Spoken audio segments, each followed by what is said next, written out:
Breaking news. Operation Sindoor లో కీలక విషయాలు అలాగే ఆసక్తికర విషయాలు ఇండియన్ ఆర్మీ బయటపెట్టింది. ఇండియన్ ఎయిర్ ఫోర్స్ కీలక విషయాలు ప్రస్తుతానికి విడుదల చేసింది. అయితే ఆపరేషన్ సింధూర్ లో పాకిస్తాన్ ని కీలుబొమ్మగా చేసి భారత్ ఆడుకుంది. అంటే డమ్మీ ఫైటర్ జెట్లను వదిలి భారత్ దృష్టి మరల్చి పాకిస్తాన్ ఎయిర్ బేస్ల పైన దృష్టి పెట్టి వాటిని పూర్తిగా కూడా ధ్వంసం చేసింది. మొత్తం 11 ఎయిర్ బేస్లను పాకిస్తాన్ ఎయిర్ బేస్లను ధ్వంసం చేసింది భారత్. అయితే ఈ నేపథ్యంలో పాకిస్తాన్ మన ఫైటర్ జెట్స్ని కూల్చేశాయంటూ కూడా సంతోషం వ్యక్తం చేస్తూ ప్రచారాలు చేసుకున్నాయి. బట్ పాకిస్తాన్ మనం చేసిన ఒక ఆపరేషన్లో వీళ్ళు చేసిన ఒక ప్రణాళికలో వాళ్ళు కీలుబొమ్మగా మారారు. వీళ్ళు చేసిన ఏదైతే దృష్టి మరల్చే చర్య తీసుకున్నారో దానికి సంబంధించి పాకిస్తాన్ అడ్డంగా బుక్ అయిందనే చెప్పాలి. అయితే ఆపరేషన్ సింధూర్లో ఇలాంటి అనేకమైన కీలక విషయాలు వెల్లడిస్తున్నారు ఇండియన్ ఎయిర్ ఫోర్స్. దీనికి సంబంధించి ప్రజెంట్ ఆపరేషన్ సింధూర్లో ఫైటర్ జెట్స్ని డమ్మీ ఫైటర్ జెట్స్ ద్వారా పాక్ దృష్టి మరల్చి ఎయిర్ బేస్ను ధ్వంసం చేసినట్లు ప్రజెంట్ ఇండియన్ ఎయిర్ ఫోర్స్ వెల్లడించింది. పూర్తి వివరాలు అందించడానికి మా ప్రతినిధి శివ ఫోన్ లైన్లో అందుబాటులో ఉన్నారు. శివ, చెప్పండి, ఆపరేషన్ సింధూర్లో ఆసక్తికర విషయాలు ఇండియన్ ఎయిర్ ఫోర్స్ బయటపెట్టింది. అయితే డమ్మీ ఫైటర్ జెట్లను వదిలినట్టుగా కూడా చెప్తున్నారు. ఏంటి పూర్తి డీటెయిల్స్ దీనికి సంబంధించి? ఆపరేషన్ సింధూర్ విజయవంతమైన తర్వాత దానిలో కొన్ని కీలక విషయాలు వెలుగులోకి వస్తున్నాయి. ఆపరేషన్ సింధూర్ కు సంబంధించి ఎయిర్ ఫోర్స్ కూడా కొన్ని కీలక విషయాలు వెల్లడించింది. పాకిస్తాన్ ఆర్మీని పూల్ చేసి ఎయిర్ ఫోర్స్ ఆడుకున్నట్లు కూడా ఒక తనగా కొన్ని వివరాలు వెల్లడించింది. పాకిస్తాన్ ఏమవుతుందుకు డమ్మీ విమానాలను ఏవైతే ఉన్నాయో సుఖై 30 కానీ MiG-29 పోలి ఉన్న డమ్మీ ఫైటర్ జెట్స్ ను పాక్ ఇండియన్ ఎయిర్ ఫోర్స్ వదిలినట్టు తెలుస్తుంది.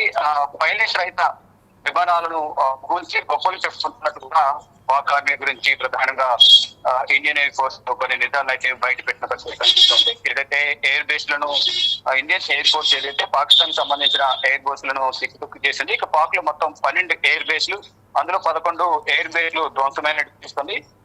భారత్ ఏదైతే స్కెచ్ వేసిందో ఆ స్కెచ్ కు పాకిస్తాన్ అడ్డంగా బుక్ అయ్యగానే దీన్ని బట్టి అర్థమవుతుంది. అంటే వారిని ఏమర్చేందుకు డమ్మీకి సంబంధించిన కొన్ని సుఖే 30 కానీ MiG-29 పోలిన కొన్ని డమ్మీ విమానాలను వారు ప్రయోగించారు. దానిపై దాడి చేసి అవే మేము భారత్ సంబంధించిన యుద్ధ విమానాలను చేసిన డ్రోన్స్ పూర్తి చేసేసినట్టు కూడా వారు చెప్పుకుంటున్నారు. కానీ అవన్నీ కూడా డమ్మీ అంటూ కూడా ఇండియన్ ఎయిర్ ఫోర్స్ అధికారికంగా వెల్లడించింది.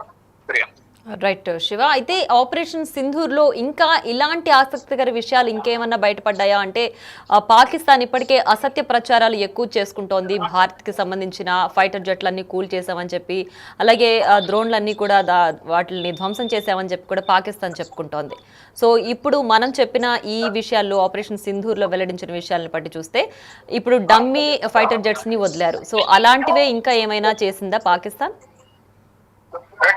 పాకిస్తాన్ మరొక విషయాన్ని ప్రధానంగా తీసుకుంటుంది. అదంపూర్ ఎయిర్ బేస్ ఏదైతుందో పంజాబ్ లో ఉన్న అదంపూర్ ఎయిర్ బేస్ ని కూడా పేల్ చేసినట్లు వారు చెప్తూ ఉన్నారు. కానీ దానికి సంబంధించి ప్రధాని నరేంద్ర మోడీ అక్కడికి వెళ్లి ప్రపంచానికి తెలిసే విధంగా కూడా ఎటువంటి దాడి జరగలేదు. దీని మీద వారు దాడి చేసినప్పటికీ వాటిని సమర్థవంతంగా భారత్ భద్రతా బలగాలు తిప్పికొట్టాయనేది కూడా తెలియజేసేది. ఎందుకంటే ఇప్పటికే వారు భారత్ పై చేసి సాధించాము, విజయం సాధించామనేది కూడా విజయవంతంగా పాకిస్తాన్ భద్రతా బలగాలు భారత్ అడ్డుకున్నాయనేది కూడా ప్రధానంగా వారు వారి దేశంలో నమ్మించే ప్రయత్నం చేస్తున్నారు. దానిలో భాగంగా ఇటు భూజ్ గానీ మరోవైపు అదంపూర్ ఎయిర్ బేస్ మీద దాడి చేసి విజయం సాధించామని వారు చెప్పుకుంటున్నారు. దానిలో భాగంగానే ప్రధాని నరేంద్ర మోడీ పంజాబ్ వెళ్లి అక్కడ ఎటువంటి దాడి జరగలేదనేది ప్రపంచానికి, అలాగే పాకిస్తాన్ కు ఇండైరెక్ట్ గా ఒక సంకేతం పంపించే విధంగా కూడా ప్రధాని నరేంద్ర మోడీ అదంపూర్ వెళ్లారు. మరోవైపు భూజ్ మీద కూడా దాడి చేసినప్పటికీ సమర్థవంతంగా వాటిని తిప్పుకొట్టారు. ఏ ప్రయత్నం చేసినా విఫలమవుతున్న నేపథ్యంలో ఫైనల్ గా వారు కాల్పుల విరమణ ఒప్పందానికి సంబంధించి ఒక చర్చలు జరపాలంటూ కూడా దానికి ఒక నిర్ణయం తీసుకున్నారు. కాల్పుల విరమణ ఒప్పందానికి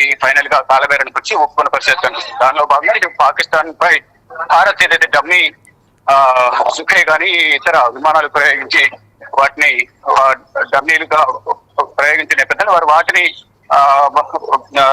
వాటిని పేల్చేసి పాకిస్తాన్ భారత్ పై చేసి సాధించింది. వారి డ్రోన్లు కానీ మిసైల్స్ ను పేల్చేసామంటూ కూడా వారు చెప్పుకున్న పరిస్థితి కనిపిస్తుంది. దానిలో భాగంగా ఇది అదంపూర్ ఎయిర్ బేస్ కూడా వారు సర్వనాశనం చేసామని చెప్పుకున్నప్పటికీ అక్కడ అదంపూర్ ఎయిర్ బేస్ ఎటువంటి ప్రమాదం కానీ ఎటువంటి నష్టం కానీ జరగలేదని కూడా ప్రధాని నరేంద్ర మోడీ అక్కడికి వెళ్లి ప్రపంచానికి తెలిసేలా తెలియజేసేందుకు ఎక్కువ. Right Shiva, thanks for the updates. Right, ఇక అది చూస్తున్నాం మనము. భారత్ ఎయిర్ ఫోర్స్ ఒక సంచలనమైన విషయాలు వెల్లడించింది. ఆపరేషన్ సింధూర్ కి సంబంధించి డమ్మీ ఫైటర్ జెట్ ని ఉపయోగించి పాక్ దృష్టిని మరల్చి పాక్లో ఉన్నటువంటి ఎయిర్ బేస్లను కూడా 12 ఎయిర్ బేస్లను టార్గెట్గా చేసుకుని మొత్తం 11ని ధ్వంసం చేసింది, పూర్తిగా నేలమట్టం చేసింది. అలాగే పాక్ చేస్తున్నటువంటి అసత్య ప్రచారాలన్నిటిని కూడా తిప్పికొడుతూ సమాధానం చెప్పినట్లయింది ఈ ఆపరేషన్ సింధూర్కి సంబంధించి వెల్లడించిన కీలక విషయాలను బట్టి.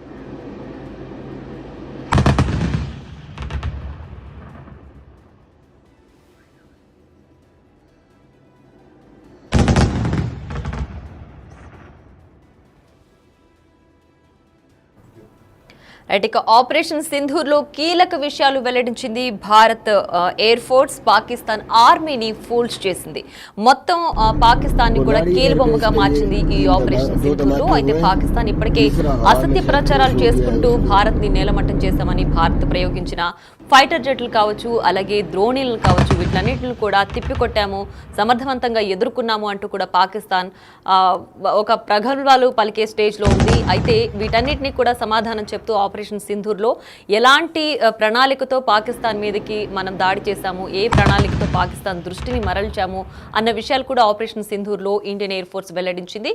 దీనిలో భాగంగానే సుఖోయ్ 30, MiG-21 పోలిన డమ్మీ ఫైటర్ జెట్స్ను పాక్ మీదకి వదిలినట్లుగా కూడా ఇండియన్ ఎయిర్ ఫోర్స్ వెల్లడించింది. అయితే ఆ పైలట్ రహిత విమానాలను మాత్రమే కూల్చి వాటికి సంబంధించి పాకిస్తాన్ గొప్పలు చెప్పుకుంటోంది. ఇండియన్ ఎయిర్ ఫోర్స్కి సంబంధించిన మిజైల్స్ కానీ, డ్రోన్ కూడా కావచ్చు, వీటిలన్నింటినీ తిప్పికొట్టాము, వాటిని పేల్చేసాము అంటూ కూడా పాకిస్తాన్ ప్రగల్భాలు చెప్పుకుంటుంది. మరోవైపు మొత్తం కూడా దృష్టి మరల్చే దిశగా అసత్య ప్రచారాలు కూడా చేసుకుంటుంది. వాళ్ళు ఎయిర్ బేస్లో ధ్వంసం చేసినప్పటికీ కూడా ఇండియన్ ద్రోణుల్ని లేదంటే ఇండియన్ ఫైటర్ జెట్స్ని కూడా మేము తిప్పికొట్టామనే విధంగా పాకిస్తాన్కి సంబంధించిన మీడియాలో, అలాగే సోషల్ మీడియాలో కూడా అసత్య వార్తలను కూడా బాగా ప్రచారం చేసుకుంటూ వచ్చింది. అయితే వీటన్నిటికీ సమాధానంగా ఇప్పుడు ఆపరేషన్ సింధూర్లో ఇండియన్ ఎయిర్ ఫోర్స్ కీలక విషయాలు, అలాగే ఆసక్తికర విషయాలు వెల్లడించింది. మొత్తం కూడా ఫైటర్ జెట్స్తోని పాకిస్తాన్ దృష్టి మరల్చి దీనికి సుఖోయ్ 30 అలాగే MiG-29ని పోలిన ఫైటర్ జెట్స్ని పాకిస్తాన్ మీదకి వదిలి వాళ్ళ దృష్టిని మరల్చి, అలాగే పాకిస్తాన్లో ఉన్నటువంటి మొత్తం 12 ఎయిర్ బేస్లను లక్ష్యంగా చేసుకొని అందులో 11 ఎయిర్ బేస్లను మొత్తం ధ్వంసం చేసి నేలమట్టం చేసిన పరిస్థితి అయితే కనిపిస్తోంది. దీనికి అంటే భారత్ వేసిన స్కెచ్కి పాకిస్తాన్ బాగా అంటే అడ్డంగా బుక్ అయిందని చెప్పుకోవాలి. ఎందుకంటే పాకిస్తాన్ దానికి సంబంధించిన వాళ్ళ ఆర్థిక వ్యవస్థ కావచ్చు, లేదంటే వాళ్ళకి సంబంధించి ఆర్మ్డ్ ఫోర్సెస్ కావచ్చు, సో అవన్నీ ఏ విధంగా ఉంటాయి అనే ఒక అంచనాకు వచ్చింది భారత్. దానికి సంబంధించి ఇప్పటికే పాకిస్తాన్కి చైనా సపోర్ట్ చేస్తున్నప్పటికీ కూడా భారత్ అంతకు మించిన ఆర్మ్డ్ ఫోర్సెస్ అలాగే ఆర్థిక వ్యవస్థ బలపరిచిన విధంగా ఉండే భారత్ వ్యవస్థ మీద పాకిస్తాన్ కుట్ర పన్ని దెబ్బ కొట్టే ప్రయత్నాలు చేస్తుంది. కానీ అన్నిటిని కూడా ఎప్పటికప్పుడు తిప్పికొడుతూ పాకిస్తాన్కి చుక్కలు చూపిస్తుంది. అలాగే ఒక కీలుబొమ్మగా చేసుకుని ఒక డమ్మీ ఫైటర్ జెట్స్ తోటి పాకిస్తాన్ని బురిడి కొట్టించిందని చెప్పాలి. డమ్మీ సుఖోయ్ అలాగే MiG-29ని కూడా వదిలి పాకిస్తాన్ వాటిని పేల్చేసి ఏదో భారత్కి సంబంధించిన మిజైల్స్ అన్ని కూడా మేము ధ్వంసం చేశామంటూ కూడా భుజాలు ఎగరేసుకుంటున్న పరిస్థితి. మరి ఈ టైంలో భారత్ మాత్రం అక్కడ ఉన్నటువంటి ఎయిర్ ఫోర్స్ పాకిస్తాన్కి సంబంధించిన ఎయిర్ బేస్లను లక్ష్యంగా చేసుకుని మొత్తం 11 ఎయిర్ బేస్లను కూడా పూర్తిగా నేలమట్టం చేసింది, పూర్తిగా ధ్వంసం చేసింది. దీన్ని బట్టి అర్థమవుతోంది పాకిస్తాన్ ఎంత అసత్య ప్రచారాలు చేస్తోందో, అలాగే వాళ్ళ దగ్గర ఉన్నటువంటి సామర్థ్యం ఏంటో అనేది. భారత్ చేసిన ప్రతి ఒక్క పరీక్షలో కావచ్చు, లేదంటే ప్రతి ఒక్క మిషన్లో కావచ్చు పాకిస్తాన్ కుదేలైందనే చెప్పాలి. ప్రతి ఒక్క మిషన్లో కూడా పాకిస్తాన్ ఎంత క్షీణమైన దశలో ఉందో అని చెప్పేందుకే పాకిస్తాన్ మళ్ళీ తిరిగి దాడి చేస్తోంది అని కూడా ప్రపంచ దేశాలకు కూడా అర్థమైపోతోంది. మరి ఈ విషయం చైనా ఎలా తీసుకుంటుంది, చైనా దీనికి తగ్గట్టు ఎలాంటి ప్లాన్ చేస్తోంది, పాకిస్తాన్కి ఇంకా ఎంత దూరం చైనా సపోర్ట్ చేస్తుంది అన్న విషయాలు కూడా చూడాల్సిందే.